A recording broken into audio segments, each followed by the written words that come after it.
Hey guys, welcome back to Home Built, and in this episode we're going to finish off that tunnel and the gear shifter.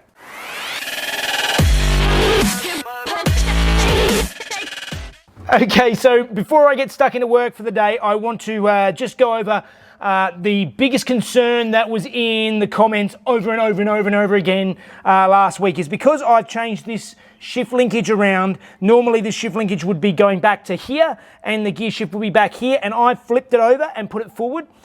There's been lots of concern that basically I have flipped the gearing. So if you push it forward, like basically a lot of people thinking, I'm not sure whether they think actually first will be down here now and then it'll be, it will be reversed, or just first, second, third. So it's sort of an upside down shift. It's all fine. And I've come up with a little prop here to demonstrate why it is all fine and it's actually still working the same as it was before. So before, if you imagine this lower part here, this is this shift linkage, and it was connected to the end, this shaft coming out of the gearbox, and this is the shifter itself. It's got a pivot in here so that it actually attaches to the shaft underneath. So before, left and right is still left and right. So that hasn't changed, obviously. I think that's easy to understand, that left and right is left and right. The pivot of the shaft is still exactly the same.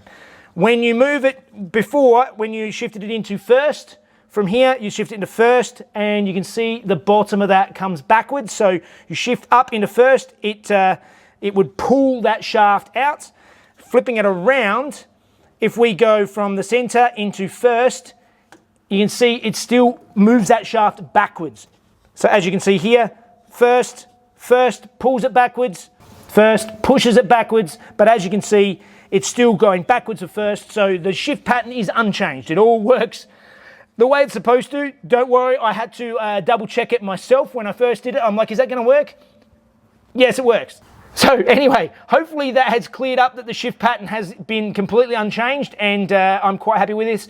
Oh, the other issue that a lot of people brought up was that I should bolt the gear shift to the gearbox itself. In the BRZ, it was bolted to the tunnel of the gearbox. There are bushings in here on this back edge of the mount, and right at the back, particularly because this gear shift went all the way back to the back of the car, it's actually on a rubber bushing on the front, and that was bolted to the car. So obviously to remove some of the vibration out of the gearbox, this is how it's mounted by Subaru, and I'm happy to keep that same mounting as it was. Flipping it around is not going to make much difference. It's still going to sort of soak up a certain amount of vibration and still be quite solid. And you've got to remember that this engine's not going to move that much. These engine mounts I've got are really solid, so you're not going to get that much movement there anyway. So I am pretty happy with the way that's all going. So let's get back forward now, and I'm going to look at fitting that belt to the alternator. Okay, so you guys saw me playing around with this alternator for the last couple of weeks, trying to get it right. The belt has come in, so fingers crossed my measurements are correct and it fits. Let's give it a crack.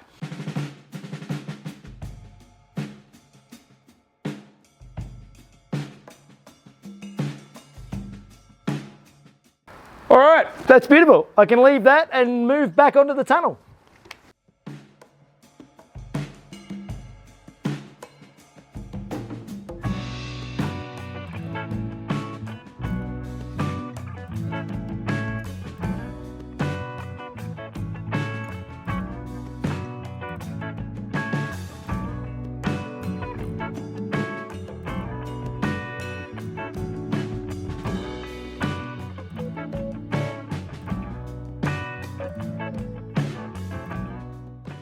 All right, I spent a bit of time going backwards and forwards then with this, just sort of bending and tweaking and getting it so that it fits just nice. And now I'm going to go through with the TIG and try and just weld this all together, make it all nice and solid and one piece. I'm not going to weld it on yet because I still need to do a little bit more adjusting to some other bits. So let's make this nice and solid.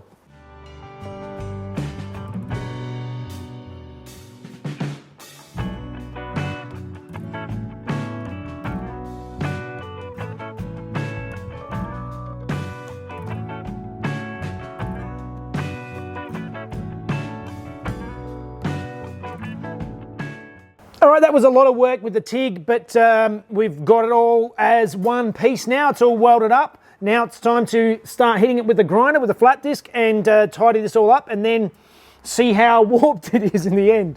The good thing is with this is that it's easy enough to sort of manipulate it, get it back into the shape that I need to fit the tunnel. So let's clean it up.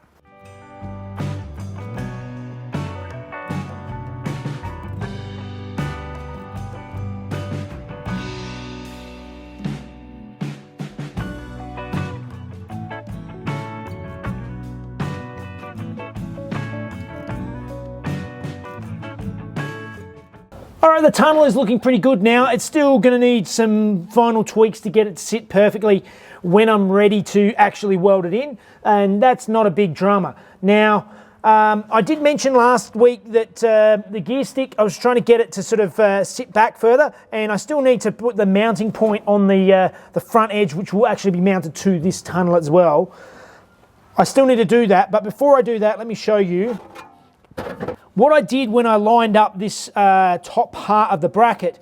Is I've actually put I tried to lean the gear stick back a bit further by having the shaft sort of sit a little bit further forward. The trouble is that I think I've lent it too far and it's binding a little bit. It's not the ball inside this shift housing.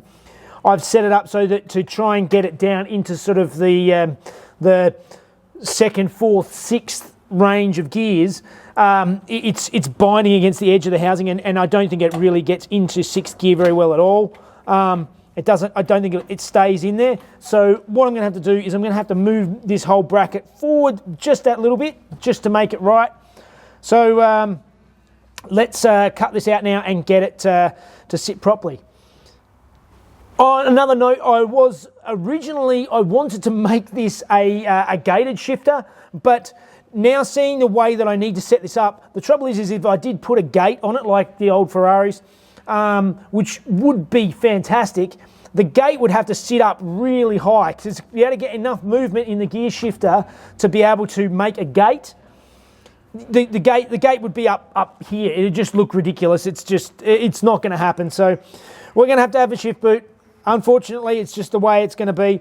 So let's fix this gear stick.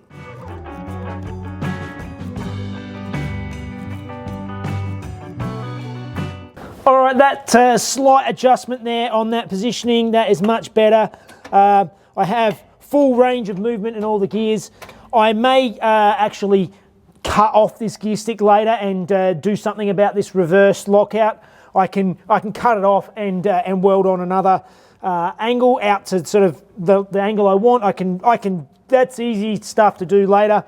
But for the time being, that is where I want it. So now it's time to weld this whole cast section up and make it nice and strong and solid for moving forward.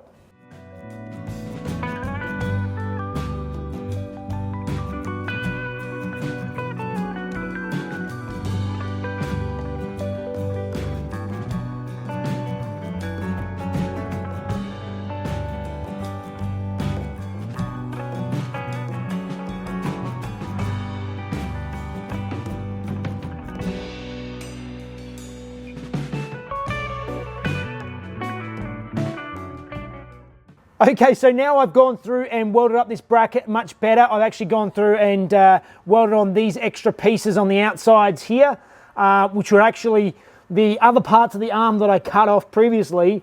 I've welded them on as sort of reinforcing to this whole unit. And I've also been having another look at the other end of this, where I was mentioning earlier how Subaru mounted to the body of the car, and I was going to do the same. I've had another look at the way that I have structured all of this in the Subaru. Because this part all sits behind the gearbox, you can actually get to it all to sort of pull it apart. But because I've got it so it's sitting on top of the gearbox, the tunnel is quite narrow. There is no way I'm going to be able to get in there to undo anything when the gearbox is all in place.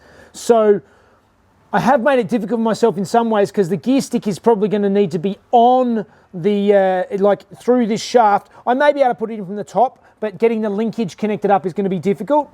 So I've decided to actually add this mount, still keeping this rubber bushing, but I'm going to mount it to the gearbox itself. So while we're waiting for this to cool down a little bit, I'm going to go and see if I can start making up a bit of a template for the bracket I need to mount this up.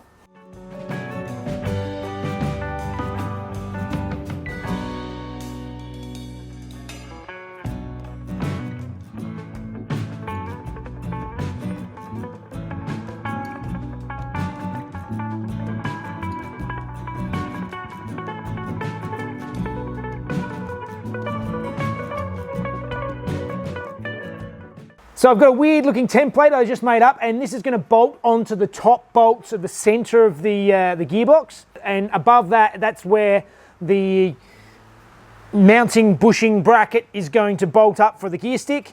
I'm going to put some folds in it. I'm also doing it out of some thicker, this is 1.5 mil steel plate, so sort of quite a bit heavier than the regular stuff. So I think we should have a nice solid mount for the gear stick. So let's build it.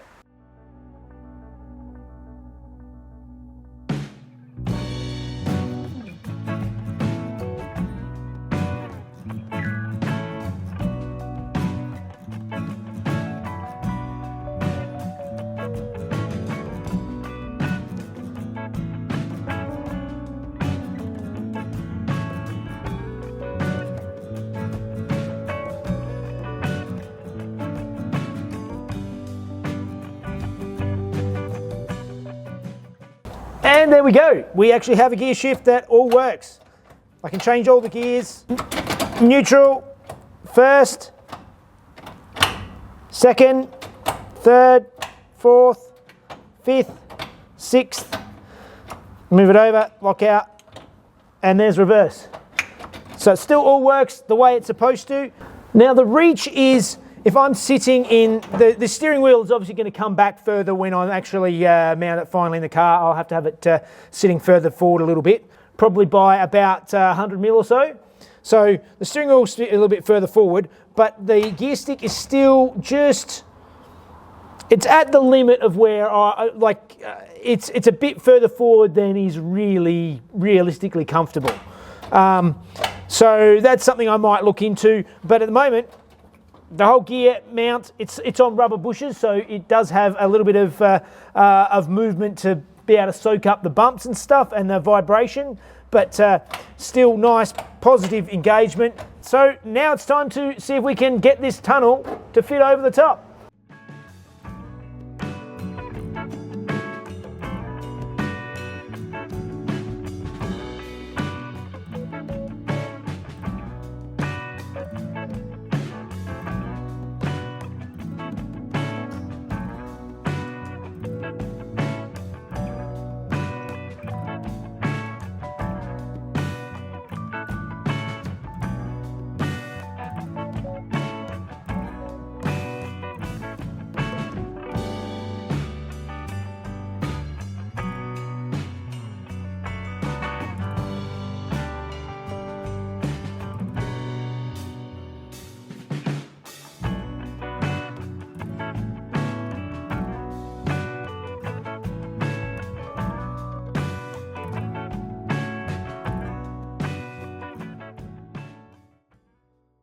All right, I am quite happy with that. I am going to have to see how this goes when I do take the gearbox out of the car and see how hard it is to direct this gear stick up through the tunnel.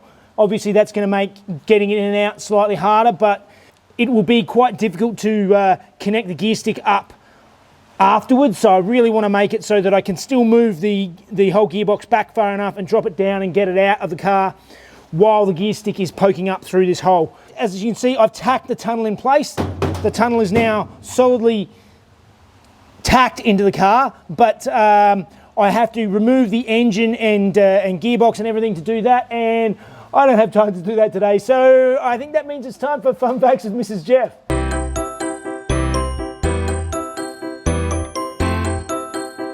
Hey guys, the Alfarrari 159 was released in 2005 to replace the 156. It used the larger GM and Fiat platform, and as such, many 156 owners did not see it as a direct replacement due to its increased size. It was designed by Giugiaro Giugiaro alongside the Brera and was similarly offered with the current Alfa range of 4-cylinder and V6 engines, which I mistakenly took for the Busso engine last week, but was actually a very lackluster item from General Motors. It was available in front-wheel drive or all-wheel drive formats. It actually competed in the Bathurst 12-hour race in 07, 09 and 2010, and it won the alternative energy class all 3 times with its 2.4 litre diesel engine. All right, another week down. I didn't get as much time on the car this week, but I'm quite happy with how that tunnel's coming up, and the gear stick is going to work. It's going to do the job. As I said, I might change the actual positioning of the stick itself. I might have to change the reverse lockout. That's all stuff to be determined moving forward. I mean, if I do change the gear stick, then I've got the issue that I've got to still try and get it through the tunnel on the gearbox. There's a lot of stuff to think about, but so far I'm happy, so we'll see how it goes. Good, because this feels really weird with you peering in the window and it's quite rickety and yeah. It's not rickety. I feel like I could That's fall mean. out. It's not rickety. It's not sturdy. Yeah. Anyway, please like and subscribe, and remember, if you'd like to see the the show a day earlier without ads, please join us on Patreon. Yep, and follow us on Facebook and Instagram for little updates along the way. All right, guys. See you next week. Who took a bite out of this? It was designed by Giugiaro Giugiaro and was, see, this is quite hard, and was offered alongside the similarly designed. It was designed by Giugiaro Giugiaro, offered with the rest of the Alfa range, which was 4-cylinder and I don't know what the hell. This is just really weird.